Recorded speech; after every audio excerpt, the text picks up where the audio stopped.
વાર્ષિક ઇન્સ્પેક્શન શરૂ કર્યું। પોલીસ હેડક્વાર્ટર ગ્રાઉન્ડ ખાતે પોલીસે પરેડ શરૂ કરી। રાજકોટ રેન્જ આઈજી અશોક કુમાર યાદવે વાર્ષિક ઇન્સ્પેક્શન કર્યું, જેમાં જામનગર એસપી ડોક્ટર રવિ મોહન સૈની સહિતના ઉચ્ચ અધિકારીઓ ઉપસ્થિત રહ્યા। દરિયાઈ સરહદની સુરક્ષાને લઈને રેન્જ આઈજીએ પ્રતિક્રિયા આપી છે। દરિયાઈ સુરક્ષા જામનગર પોલીસ વિભાગ માટે મોટી પ્રાથમિકતા છે।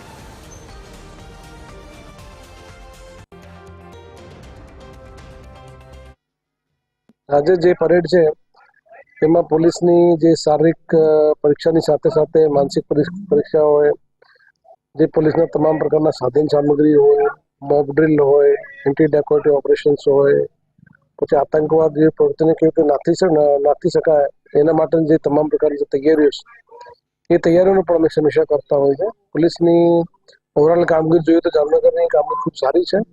તમામ પોલીસ અધિકારીઓ કર્મચારીઓ પોતાની કામગીરી ખૂબ જ ધગશથી કરે છે અને ભવિષ્યમાં પણ સારી કામગીરી કરે એવી શુભેચ્છા પાઠવું છું।